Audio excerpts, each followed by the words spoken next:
I like this reflective Gunna, that he's being introspective, that he's rapping about, the current events. But it can't come at, the cost of the quality of the song. That was one of our first reactions to Gunna's new album, A Gift and a Curse. We bumped the whole album with our whole community, and we do these every week. So if you guys do want to check it out, the link is now in the description. But let's get on with this new review.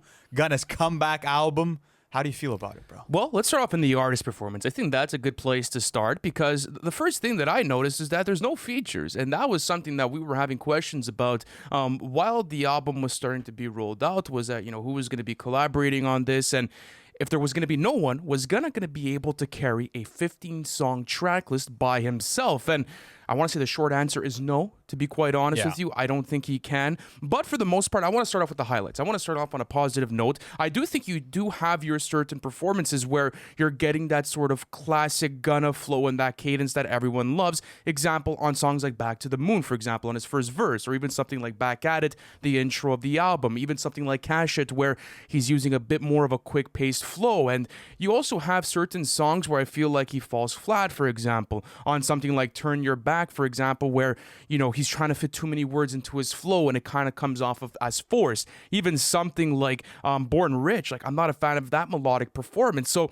it was kind of a mixed bag for me when going into the studio experience. Absolutely. I mean, it's going back to those highlights. I have the same ones in mind. I mean, the intro is cool because he has that more patient stop and go flow, which sounded refreshing from Gunna. Then you also have like him sort of manipulating his pitch, sounding a bit lower. I felt like that was unnecessary on the intro. But then you get the biggest banger of the whole fucking album, which is Back to the Moon, where he finds the sweet spot in the beat, catches the right pocket, and gives you that hunger and that energy that you would expect from Gunna for the majority of this album, which is not really the case. But overall, the performance isn't that great at all. I thought that it was mid, to be honest with you, especially when you move towards like the latter end of the track list and you get sappier songs like All Right, or I Was Just Thinking, where he's whining, he's moaning. Well, not only that, but you also get a case of like recycled flows. And towards the end of the track list, it kind of disengages you because if you go into I Was Just Thinking and then you compare it into something like, let's say, Turn Your Back, but he's literally using the exact same flow and it feels like the same song to a certain extent. So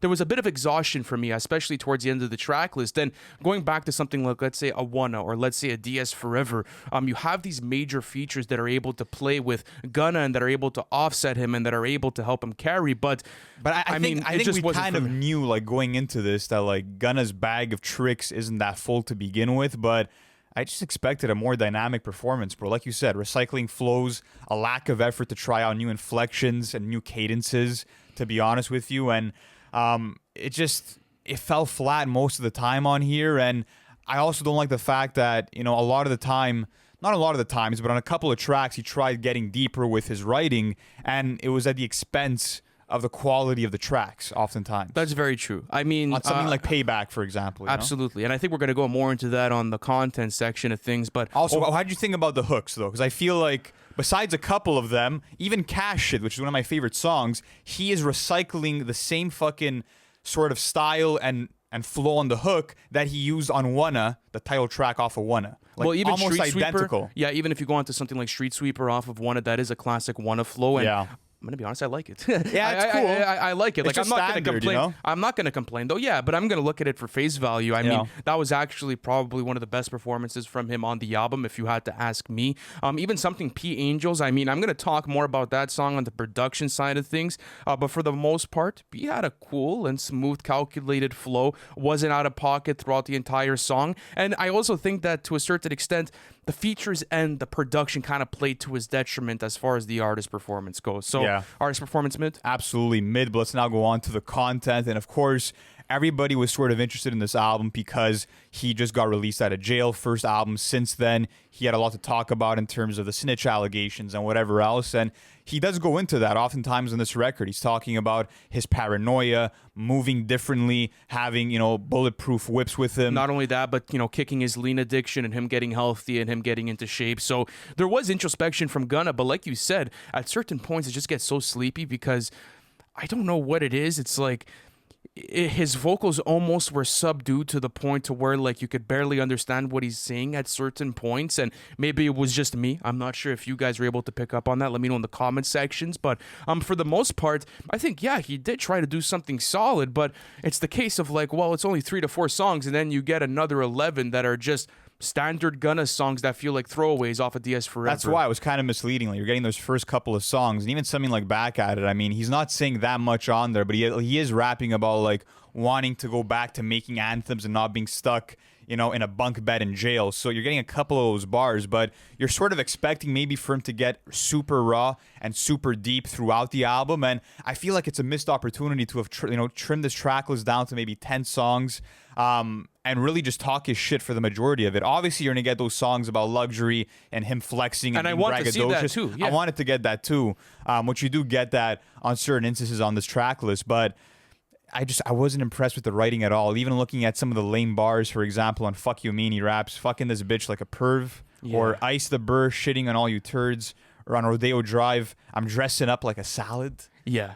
Even the It Stevie kinda Wonder, I'm throws blind you like off. Stevie Wonder, you know, like there's The Stevie Wonder lines are like accepted because everyone uses them, but it's just so overdone at this point. It Like, is in overdone. 2023, we don't need the Stevie I can't see lines anymore. absolutely. But the thing is, guys, I don't want us to like start Harp- getting it. harp too Yeah, much yeah, on the harp too much lyrical on the content. Yeah, like Yeah, I didn't 'cause- expect him to deliver a masterclass. It's Facts. fucking Gunna. Yeah. But for the most part, I mean, you do kind of have to judge it to a certain extent because that's what the album is packaged as, and that's what it kind of comes to you as. Especially with the single, like Bread and Butter. That's where he was really rapping about people turning on him and, him sort of feeling like the system sort of manipulated him and his words and his takes. So that sort of gave you a hint as to what the album might have been like, but it just didn't end up turning into that. Yeah, and I like certain parts of the writing on the album. On something like I was just thinking about the times I was hard headed, thought I was right all along. I was missiled. So I also like the introspection from Gunna, where like he was kind of going into a different bag with his introspection and talking about the flaws that he has within his mindset, which I found super cool. But for the most part, like we were talking about, you're getting that for maybe 3 to 4 songs. And I know a lot of people did appreciate it, that I was reading some comments on Twitter and people were liking it because, he's out of his bag and stuff like that. But you have to look at the face value of the album and what was really provided in it. I think it was lacking on the content side of things. And you do get more entertaining performances and content from Gunna in his catalog. So I'm going to go mid with the Absolutely content. mid, but let's not go into the production. And this was interesting because Wheezy was not part of the production team. Neither was Metro Boomin. And I feel like that was a bit of an L to not have those guys that are always going to give Gunna some of his best ever beats. Not only that, you didn't have Taurus on the album as well. That's another signature producer for Gunna. But you did have all of Turbo. And what's interesting about Turbo is that, yes, I could see why people are appealing to the production right now, but it just falls flat every single time for me. I think it is the weakest aspect of the album. Especially, no doubt. I feel like once you reach Payback, then all of the beats just turn super generic, where you have the same BPM over and over again. You have the acoustic strings, the melancholic piano riffs. Like, it's copy pasta. You know what I mean? That's what it is at the end of the Even day. at that, you go on to songs like "Fuck You Mean," and there's some curation choices for the production where you're like, how did this end up making That the final girl that album? was sampled with the yeah. Yeah, like that Like, just bro, just do your own ad libs, bro. Because you know what's funny? The song right after Rodeo Drive, he's doing the same ad libs and they sound much better. Absolutely. Is that the part where in the album where the sequencing was really good, where it was actually a nice transition? So I also wanted to give credit to the production on that point. I really did like that moment in the album, but again, that's one moment out of a 15-song track list. And for the most part, too, I think that he had to go with a bit more of a minimalistic approach, just because like he is getting a bit more introspective, and you're not going to get like a Street Sweeper or Nasty Girls, for example. Like, those are not the types of tracks you're going to get on this album.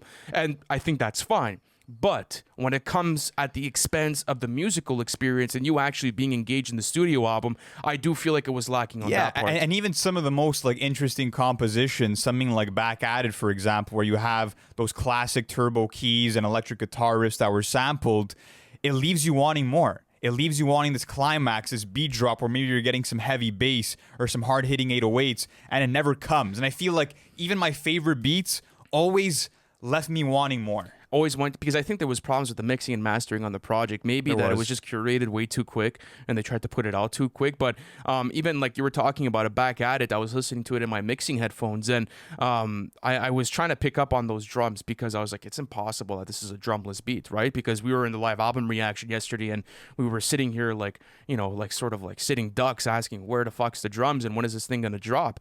And then you finally get them, but they're mixed so poorly and so low that, again, you can't even understand what's going on. So you hear that snare pattern, you're like, wow, if this was actually mixed properly, I would be bobbing my head. It would be crazy. You do have a nice bass line within there as well, but it's just mixed poorly and you can never really get to the back of the beat. Another bad case of mixing on the song Bottom as well. You also have like this subtle but very strange alarm sound that throws you off.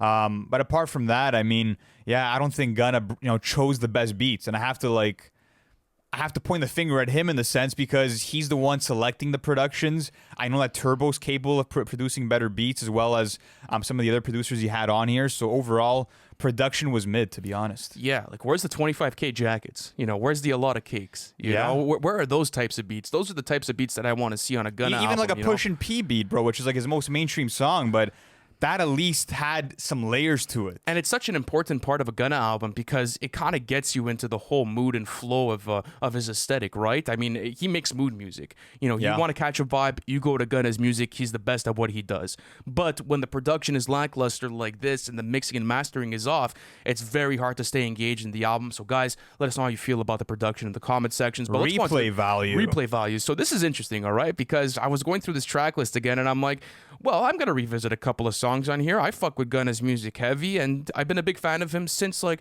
that 2017, 2018 mark. So what am I going to be taking out of this? So I think I'm going to take Back at It. I'm going to take Back to the Moon.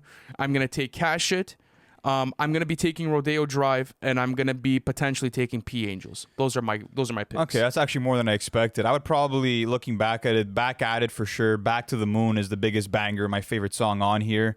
Cash It as well. Then I would go with Go Crazy, and that's about it. So like 4 songs out of 15. Again, mid across the board. It's the last category. I think we got to go mid with this one too. Most Gunna projects, you're getting at least half of the track list that's usually savable. With this one, I mean, you're just getting lifeless, lazy performances with some of the worst and most generic beats that the trap scene has to offer. And there's not much to go back to. It feels kind of like Hall of Fame to a certain extent with Yeah. like YouTube piano beats at certain points. It's just They sound cheap, for sure. They do sound cheap, and I don't know. Listen, if you guys are a Gunna fan, let me know how you feel about that in the comment sections. Like, do you guys feel like you got slighted a bit, or do you feel like there was maybe something else that you wanted to see on this track list? Because I was just felt I felt empty about it. And Yeah. honestly, I like going through Gunna albums and actually going through the entire experience. Example, like a DS3 or like a Wanna, for example. But on this, man, you only have a couple of saves out of a 15-song track list, Yeah. and it also gets sleepy as the track list goes through, so you don't even want to play this from front to back anymore. But let's get into our overall thoughts, all right? So Gunna's fresh out, he ended up dropping a studio album shortly after he was released, and I think that maybe they should have taken more time with this, to be quite honest with you. I mean, I understand maybe that they wanted to get certain things off their chest, and they wanted to capitalize maybe on the hype that Gunna has, and they wanted to be able to keep his name refreshed, and they don't want to wait a full year to drop. But nonetheless, I think that comes at the expense of the quality of the album. And when you go through the track list, yes, you do have your bangers and you do have your highlights, Couple. but this is a 15-song track list, and even if you do want to treat this like a playlist, if you're only taking 3 to 4 songs out of this playlist, quote unquote, what are you really getting out of it? And even on the side of the writing, I do like the attempts on something like a Back at It, but you only get it for maybe 1 or 2 songs, and then after that, the rest of the track list comes through. And as far as the production goes, I think this is easily the worst produced Gunna album I've ever Yeah, heard. it is the worst produced Gunna album pretty easily, and I think that obviously we scored everything mid. The album is going to get a mid rating as well, without a doubt.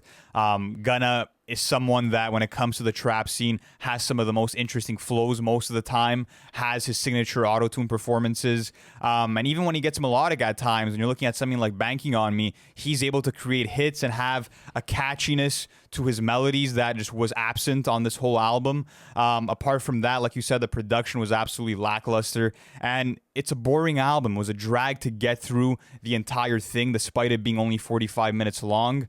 Boring performances, and just an absolutely forgettable album during a time where he has a lot of attention on him and that you think he'd capture the listener's ear. He just doesn't seem to be able to do it. I will say this, though.